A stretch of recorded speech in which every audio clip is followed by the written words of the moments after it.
And as I mentioned in the beginning itself, this is a taboo topic. And we would like to hear your views on the taboo surrounding menstruation and how to break this taboo. Right. So I think we discussed few things like as like not going out myth, and I think you guys did a great job in producing these posters for the last few weeks. I think Sydney was instrumental in that, and so that time the important thing the freedom of the women, and then not bathing, not going out, and about it, right? So a lot of people will be shying around it, right?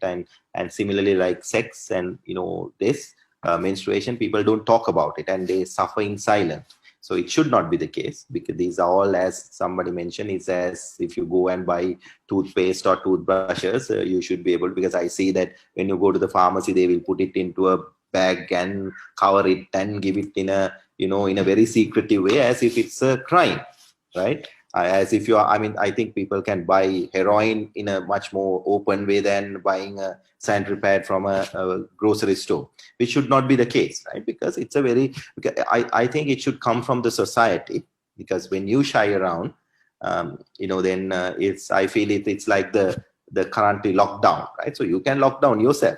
So it's all about you, right? So if you don't need to tell the government, okay, this not this and this that. If you go to the store and say this, you buy it and come, nobody's going to. Initially, people will start looking at you in a different way, but after a while, they stop doing that. And when the whole society is doing that, it's going to be it will go away from the society. So I think as women, and you should take the initiative also, right? Because when you are together and everybody is buying something, and then it should be okay. Yes, sir, definitely. So keeping that in mind, I would like to go into the questions from the audience, and we have some questions. So I'd like to ask our doctor the first question, which is, using shampoo during periods, is it good or bad? As some say, these pores of the scalp opens up and shampoo is poisonous.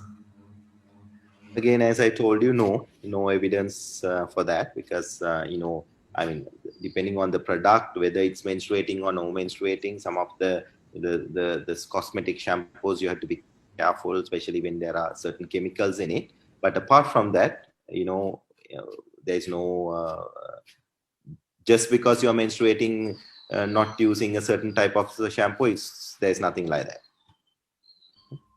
Yes, I guess we busted that myth as well. And is drinking ice water and eating oily food during periods good or bad? I think you mentioned that earlier as well. Again, you can do whatever. You can even have your wine glass or whatever. It doesn't matter, right? Yes, sir. And yeah, are painkillers good during periods? Like, I listened to what sir mentioned, and you mentioned that say no to pain during periods. So is painkillers good? Yeah, that's a very, very good question, Hansi, whoever have asked that, because I am sad to see that in a lot of women, and especially when we give medicine, like when we give medicine for pain during menstruation, they come after about 2 cycles and then say, Dr. Tambadana, then we ask, have you taken the medicine? No. Why? No, it's not good to take medicine. So it's a myth. Why should we suffer? When, I mean, years where there were time that we didn't have it. So it's basically asking now, let's say, what would you say, right? Let's go for let's earlier days when we were given now long years ago, we used to have a kasai or something for certain medicine, for certain illnesses, and still we die.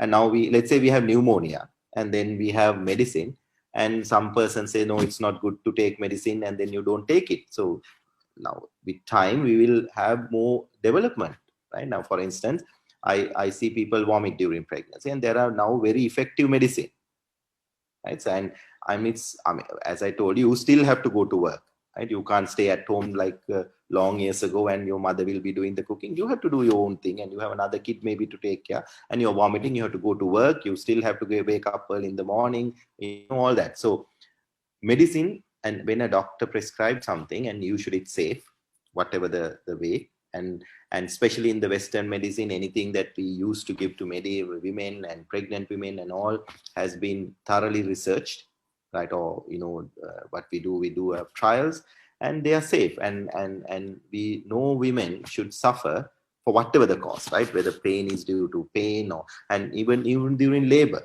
right? There are many ways that we can control this pain, and sadly, pain and women go hand in hand for some reason, and sadly sometimes I see that women are the one who's actually advocating that, I suffer, you suffer kind of attitude for me.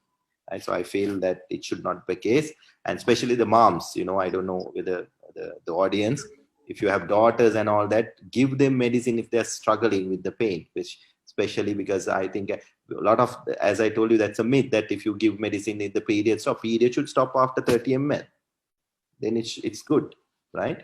And sadly now, again, if I come to that, now there are certain products that, for instance, the patients comes to us with period problems, they bleed like heavily, they are given blood transfusion and all that, and then we put a small gadget called intrauterine device, a special type of device which secretes a hormone, and 70% of women who are on this method will have no periods for 5 years.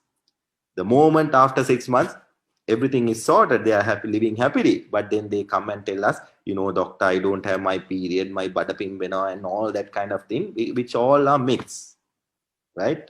Because now I can't blame women also, because from the day of your menstruation, the first menstruation, you are grilled. It's like telling you that maybe the God is not there, or the Lord Buddha is not there, there's no religion kind of thing, right? Because it's in your head, and it's really difficult to get rid of these things which have come from generation to generation, because we didn't understand what's up. Now we know exactly what period is. It has nothing to do with cleansing, we know that. So the more educated you become, these problems should go away, no suffering. That's my theme. I guess we shouldn't live in the caveman ages. We should Yes, evolve and not be afraid of medicine, which yes. is a way to seek medical attention. So, also, sir, this is a part of the last question. Does painkillers mess up the cycle? No, as I told you, no, right. So the certain painkiller, like let's say mefenamic acid, will reduce the bleeding further by about 30%. So then if you have pain, and especially the pain comes actually, in most cases, pain comes because you have to start to plus clots. As I told you, the womb is designed to have no clots in it. The moment anything is there, the womb go into contractions. It's like having a baby, right? The moment the neck of the womb start dilating, that cause severe pain. And so that is the reason, even it's a tiny clot coming out from your neck of the womb, for the body it's like giving birth, so that pain will be there, right? So when we take that medicine, your bleeding will be also reduced, right? So then that will reduce bleeding, but as I told you, reduced bleeding is a good thing, right? If you have 1 day of period, you have to be happy and move around with your thing, unless you are planning for a pregnancy. That's a different case, then we have to think about it in a different way, but otherwise no.